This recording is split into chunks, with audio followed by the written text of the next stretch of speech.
Eto na sila, ang nag-iisang masugid na tagahanga ni Nicole Yala. Chris Chuper!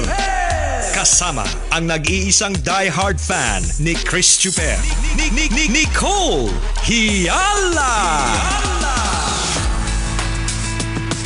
Mula sa Mahiwagang Burnay, ang kwento.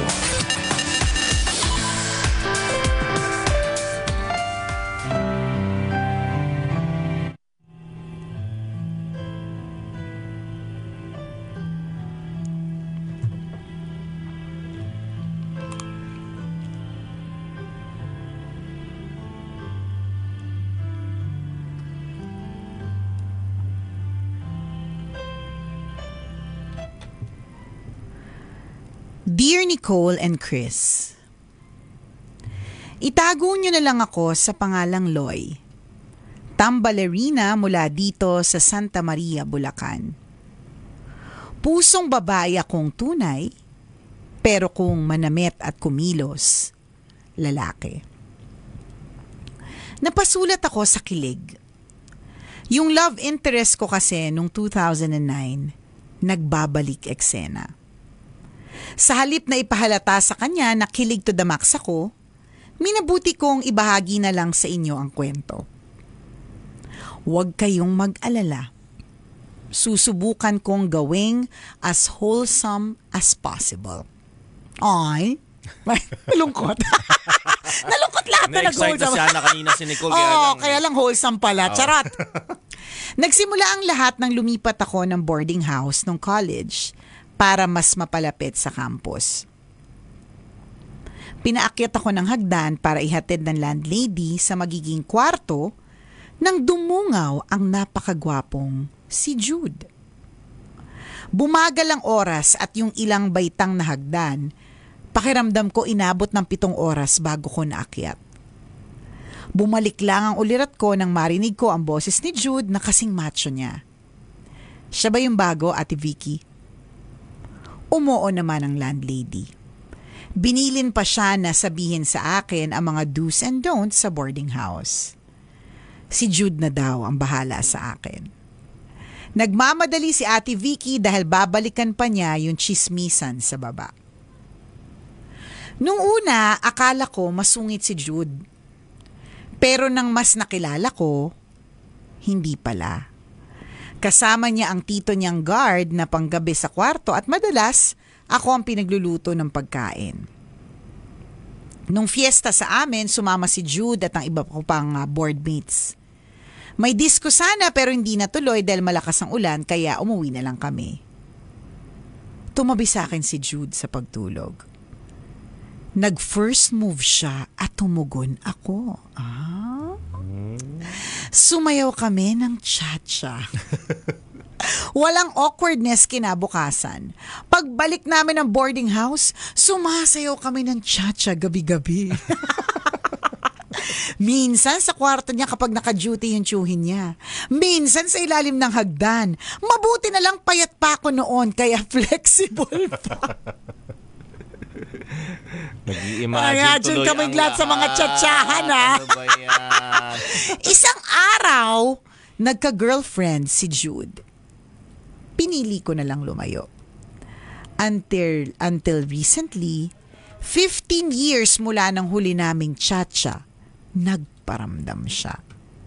Nasa abroad siya, may asawa at isang anak. Hinanap daw niya ako bago siya nagpakasal pero dahil may jowa ako that time, hindi na siya nag-chat. Mula sa kawalan, inalala niya lahat ng mga pinagagawa namin 15 years ago. Gusto daw niya makipagkita pag uwi niya galing abroad. Pero dahil may pamilya na siya, tama na sa akin yung mga panahong sumayaw kami ng cha-cha kapag wala yung tito niya. Hindi ko alam kung confused siya pero wala akong planong guluhin at sirain ang binuo niyang pamilya. Nakakakilig, oo, pero hanggang doon na lang. Hanggang dito na lang din ang sulat ko. Ang inyong tambalerina, Loy.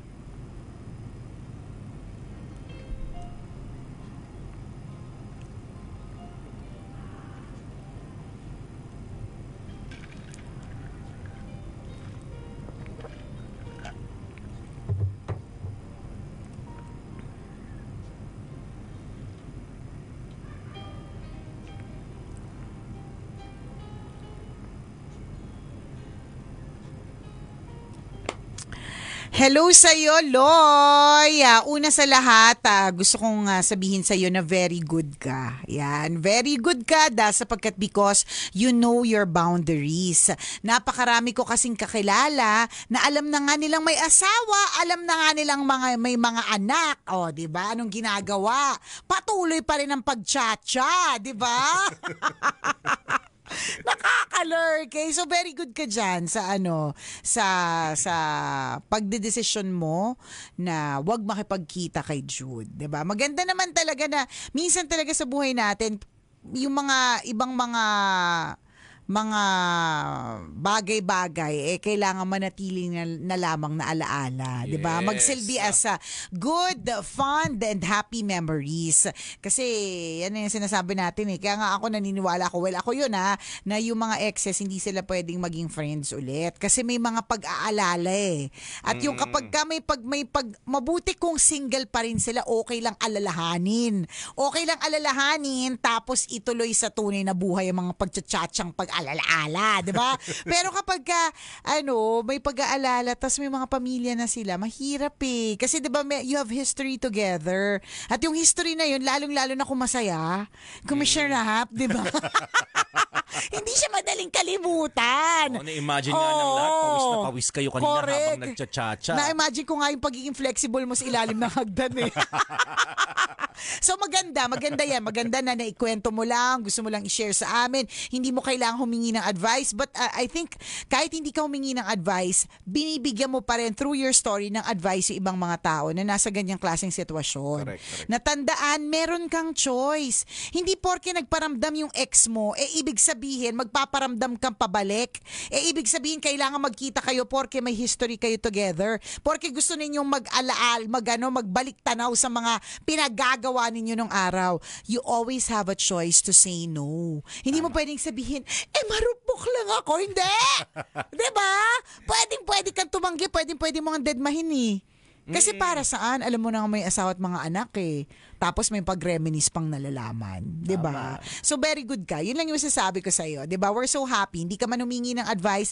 Advice mo talagang solid para dun sa mga tambalanisa nating ganyan ang eksena today. Mabuhay ka, Loy. Magpa-milk tea ka sa tambalan. Wala naman kami sasabihin. Ano bang problema mo? Wala. Go. Mamilk tea Wala naman kaming kailangang i-process. Wala naman kaming kailangang sabihin sa'yo na, oy, next time ganito, ganyan. Ito ang dapat mong gawin. Wala na. Kasi you made the right decision. Correct. Very good ka doon. Ganun naman siguro ang dapat natin gawin, mga kaibigan. Darating talaga sa punto ng buhay, at some point, matutukso tayo. Pwedeng sa tao. Diba? Pwedeng sa gamit, pwedeng sa opportunity, pwede sa isang sitwasyon. Pero kailangan mong balansehin. Yeah. Diba? Na ang gagawin ko ba ay tama or makakasama. Correct. Diba? If the answer is makakasama, then huwag kang papadala sa tukso na yon. So in this case, yun ang ginawang desisyon ni Loy. Yes, diba? Very good ka. Iwasan ang tukso. So wala na kami pag-uusapan. That's it. At ikaw, Kabisyo, ganun din. Laging meron choice. Yung sinasabi nga ni si Loy na ang ginawa niya, ang choice niya, hindi na makapagkita. 'Di ba? So ganun din ikaw ngayong araw na ito. Pwede kang kating-kati ng i-chismis yung 'di ba? Pwede naman Kating-kati ka na meron kang juicing na laman Inano ni si nag-anuhan sila. Nagchatcha rin sa may ilalim lahat ng sayo, pati tango, lahat bugi. Na. Correct. Binugi ka. Nagbubugihan sila. Correct. Aribang-ariba, di ba? Totoo. Ano pa mga sayaw, di ba? Ano ang tawag dun sa yung maganon, nagkaldagan. Nagkaroon ng kaldagan, bugi, cha-cha, tango. Lahat na ng klase ng ballroom. Diba? Di syempre, juicy yung balita na yon, diba? Pero una, sigurado ka ba? Totoo. Pangalawa, kapag ka-spread ko ba tong balitang to, anong maidudulot nitong mabuti dun sa taong chinismis? Diba? At ikaw din sa sarili mo, anong mabuting madudulot nito sa'yo? Bida-bida ka, ganun? Diba? Bida ka ng parang sa'yo nang galing yung chismis. I mean, ako para sa akin kung iisipin, medyo bawas ligtas point sa langit yun Yung pagiging bida bida-bida gawin natin. Hindi niya alam ang tawag na ligtas points, kaya ginagawa niya pa rin yun. Oo, di ba? Pero kaya nga pwede kasing hindi mo na lang i-spread. Kasi hindi naman, hindi ka sigurado dun sa balita kung totoo. Tama. Pangalawa, alam mong kapag ka-spread mo yan, merong posibilidad na may masirang pangalan, reputasyon, na lahat, career, di ba? Tapos pangatlo, bawas point sa langit. Ito lang ang pwede mong mag-engage diyan na kung ang taong ito ay sinisiraan ng ibang tao. Nako. 'Di ba? Mag-ingat ka na sa taong 'yan. Kasi sigurado sinisiraan ka rin nila sa iba. Sinisiraan ka rin niya sa iba. Ang thinking kasi nila, sinisiraan niya lang yung ibang tao. Ang hindi nila alam, kasiraan din ng sarili niya 'yon. Hindi rin siya aware. Ang advice ko diyan sa mga taong ganyan, pag may na-meet kang ganyan na sinisiraan yung ibang tao. Silaban mo. Hindi. Wag muna. Ito may naisip mo muna, bagahan. Wag muna, partner. Ang naisip ko, partner, ganito. Ganito gawin mo, ha? Lagi mo siyang sasamahan. Aba? Para hindi ka siraan sa iba. Bantayan mo. At least, partner, hindi mo siya binagahan.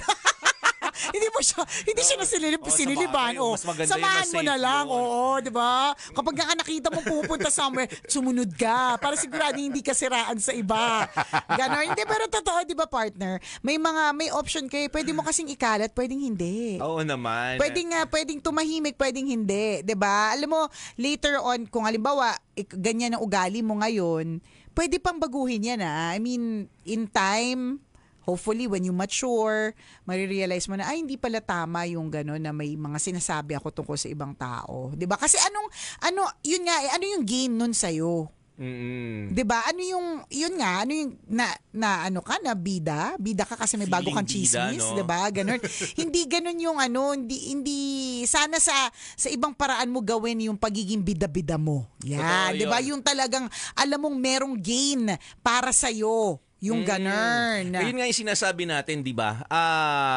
Yung mga chismosa, particular, di ba? Yung mga nagkakalat po ng chismis na hindi totoo or maaaring totoo pero hindi naman kailangang ikwento pero kinikwento pa rin. Yan. Di ba? Kung akala nyo po ay bida kayo sa usapan, magaling kayong tao, matalino kayo, hindi po. Di ba? Na-trap kayo into thinking that you are, di ba? That you are better than them. No? Na ikaw ay amazing. Angat ka sa kanila. Hindi ganon. Na-trap ka lang sa ganong thinking. Ang hindi mo alam, ang impression sa'yo ng maraming tao, di ba? Dapat iwasan tong taong to. Yes. Dapat iilagan ka talaga nila kasi ano yung likelihood na hindi mo ikwento yung isa na namang kwento na makukuha mo sa kausap mo ngayon. Di ba kung kinuwento mo nga yung tungkol sa nakausap mo kahapon, ano yung likelihood na yung pinag-usapan natin yun hindi mo ikikwento sa iba mamaya? Totoo. Diba? So, pag gaganon, ang impression sa akin, iiwasan na kita. Never na akong magkikwento sa'yo kasi ekis ka na. Kasi? Markado ka na. Diba? Ang thinking mo noon na parang, uy, ang galing ko sa kanya, may bago na naman akong kwento. Diba? Juicy na naman itong dadalhin ko sa kanya. So, bibigyan ka ng attention. Siguro at first, pero magkakaroon na siya ng impression na, teka, delikado itong taong to. Correct. You are a dangerous person. Isipin mo yun, diba? Ang tingin sa'yo, dangerous. Bakit? Yes. Akala mo lang wala lang, 'di ba, that you're spreading news about other people. Yes. Pero sa totoo lang 'di ba? May mga ganyan. Delikado ka. Correct ka. Gets ko yan, partner. Halimbawa, merong certified na ganyan sa isang lugar, kunyari sa opisina. Ako iniiwasan kong utusan siya. Yung basta wala akong mga papakitang mga anything sa kanya kasi malaki ang posibilidad na, 'di ba? Ang pinadala ko lang ay ganito. Ang ending ay ganito. Lumaki na. Diba? Yun. Kaya delikadong tao yung mga ganyan. So ang payo namin sa'yo, ikaw na nagkakalat ng chismis, tigilan mo na yan kasi it's a waste of time. It's a waste of energy. At uulitin ko yung tanong, ano yung gain nito sa'yo? Wala. Ano yung, correct, diba? Ano yung naiambag kung yung susumayin natin sinabi ni partner? Wala nga kasi in the end, iiwasan ka pa nga. Totoo dahil yun. sa kagaganyan mo. Akala mo lang parang, bida-bida, meron na naman ako alam na chismis. Ganyan, diba? Alam mo ba si ano? Diba? Alam mo, nagbugihan na naman. Kaya pala, parang kakaiba yung itsura ngayon. Parang buging-bugi siya. Diba? Parang yung itsura niya ngayon, katatapos na magbugi. Oo, correct. Diba? Kaya pala parang pagod na pagod. Kabubugi, di ba? May ganon. Lalong-lalo na ako, partner, I feel like, kapag ka ang isang tao merong inggit sa isang tao, hindi imposible na yung kwento tungkol sa kanya may bago or may dagdag. Yan, 'di ba? Parang ganun. Or kapag kami nangyaring hindi maganda sa kanya, hindi imposible na ikalat niya kasi syempre, ito na lang yung mga paraan niya para, 'di ba? Sabihin na hindi naman pala perfect yung life niya. Meron naman pala siyang mga ganitong issues, 'di ba? Yan, yung may mga ganyan. Ako naniniwala ako na yan, yung inggit, yan yung mga nakakapangit, 'di ba, ng ugali. Kasi kapag ang isang tao merong inggit, tapos may nakita siya na, halimbawa, inggit siya sa isang taong feeling niya nakakaangat-angat, feeling niya nakaluluwag-luwag, feeling niya maganda yung buhay, magkaroon lang yan ng isang pagkakamali o kaya nadapa lang yan o natisod lang yan ng kaunti. Nakaw! Yung mga inggiterang palaka, yan na! Mukha ba silang palaka talaga? Oo, partner. Parang basta... Busog na palaka. Correct. May parang yung nagkakamot ba ganon? Hindi ko sure kung palaka o ano ba yung nagkakamot ng tiyan. Na animal.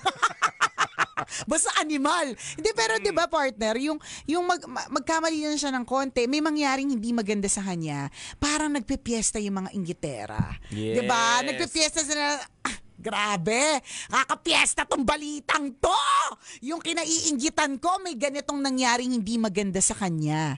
'Di ba? O, tingnan mo. So again, ang tanong, ano yung gain nito sa'yo? Sabi ni Adrian, pa-main character kasi sila. Ayan na. Gusto nila center of attention. Ayun, kailangan pa bang i-memorize yan? Basic pa-main character pala, yung pala.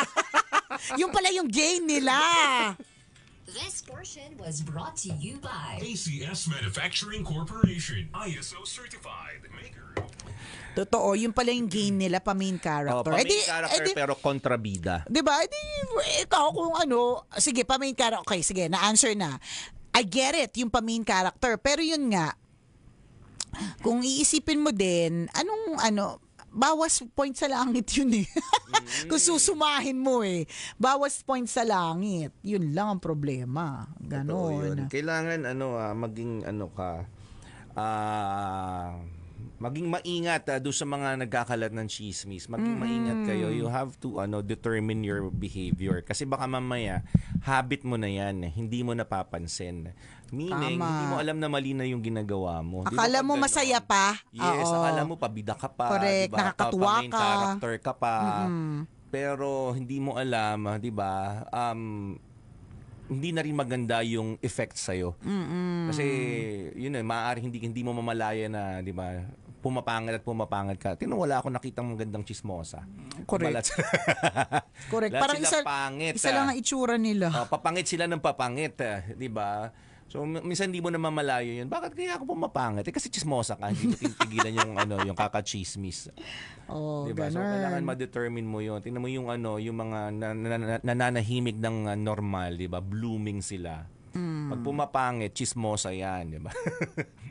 Diba, kailangan ma-determine mo lang yung behavior mo. Teka, nagsasabi pa ba ako ng totoo or naninira na ako?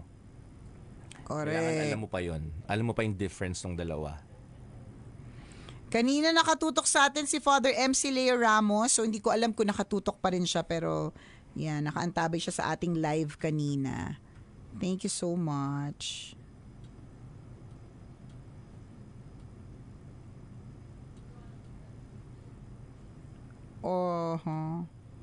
Yun. Timbangin mo lang kung gain or ano yung opposite ng gain? Losses pa ba yung nangyayari every time nagagawa ka ng chismis? Ano yung losses mo dito? Ano yung loss? Hindi ka productive. Correct. Oo, kasi saka yun nga, ginugugol mo yung oras mo sa isang produktibong bagay, inuubos mo yung oras mo kakapanira ng kapwa. O kaya, o di naman kaya, oo. Tapos mababawasan ka pa nga ng friends bukod sa hindi ka productive. Mababawasan ka ng mga taong magtitiwala sa'yo, maniniwala sa'yo at gusto kang samahan. 'Di ba? Kasi iwasan na nila ikaw. Sabi ni Miguel, solid enjoy sa episode ng Cool Pals na nag-guest po kayo. Alam nyo ba, nung nag-guest kami dyan sa Cool Pals, grabe ang tindi ng migraine ko, promise. Alam mo, ito yung mga pagkakataon talaga that I thank the Lord na itatawid niya ako sa mga pagkakataong feeling ko hindi ko na maitawid yung sarili ko. Almost 2 hours yun, di ba, partner? Talaga naman, yung utak ko pumipitik-pitik-pitik-pitik-pitik talaga ng bonggang-bongga. In fairness, ang ganda ng feedback ha. Oo nga Parang eh. ang maingay, malakas talaga Cool Pals eh.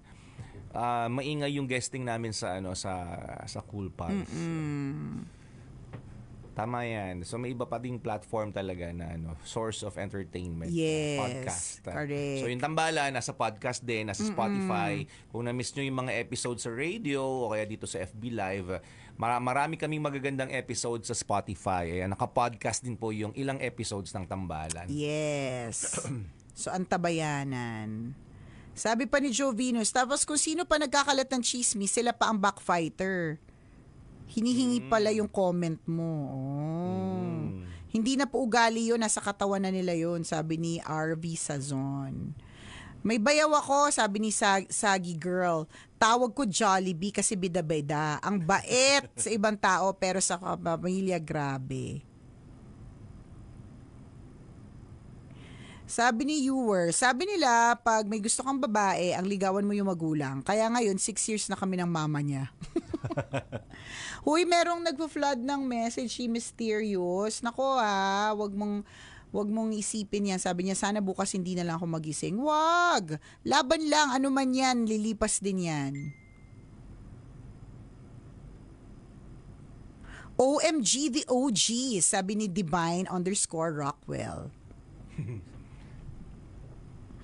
Shoutout kay Bami Hugs, Y07. Pa-main character, sanabi na pala ni, Adrian.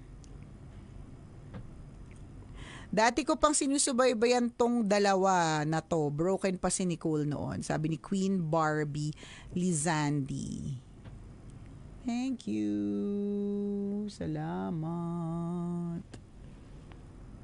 Isang happy birthday po sa ate ko si Jeline Castro. Happy birthday! Sabi ni Toto Raz Gonzalez, sanay na ako sa mga fans ko. Sanay sa mga fans. Yung mga pwede fans. mong ganun din yung pwede rin naman yung POV, ganon. Parang, artista ko. Correct, artista ko. Lahat sila nakatingin sa akin. Sinusubaybayan nila ang bawat galaw ko at bawat kilos.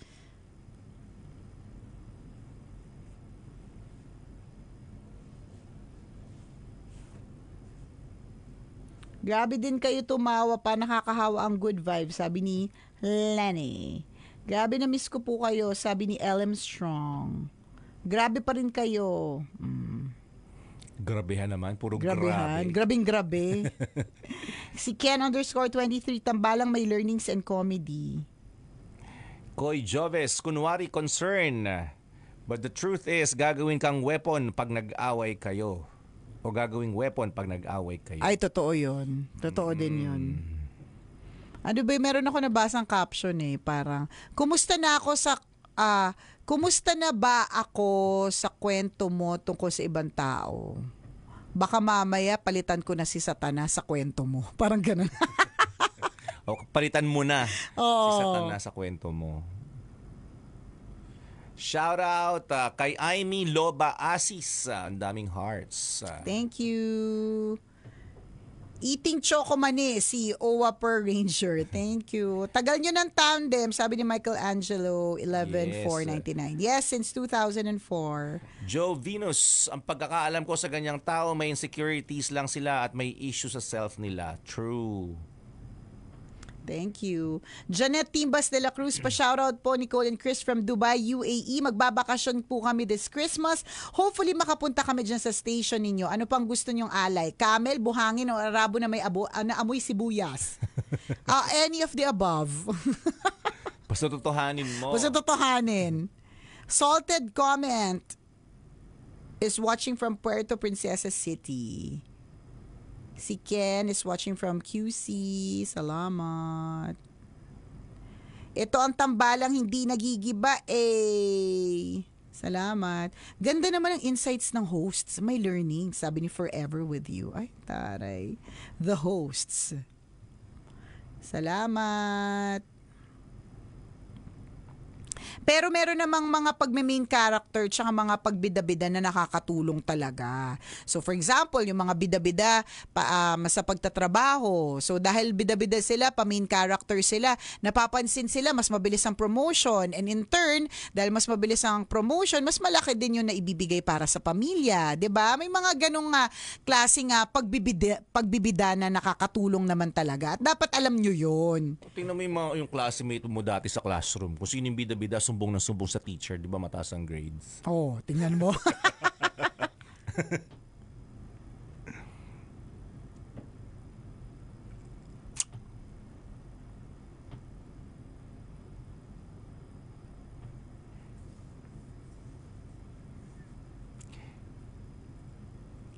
Okey-dokes.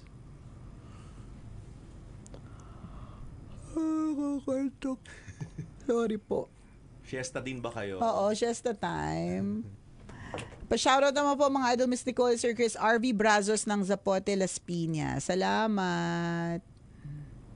Tribo Kalo-Kalo Collections. Kita-kits ulit sa Aliwan 2024, sabi ni Mars ZD. Yan. Jet Plane is watching from Edmonton.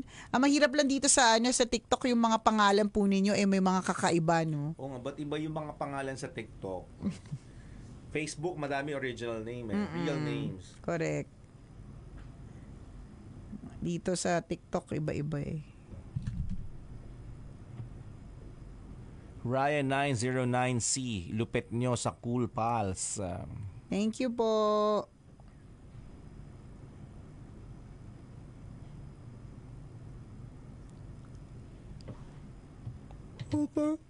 Oh, diba? Antok na kami parehas. Dahil dyan, umexit na muna tayo. Salamat Kape, na marami. Kape-kape. Shake-shake. Yan. Talon-talon. Bye-bye! Ingat! See you tomorrow!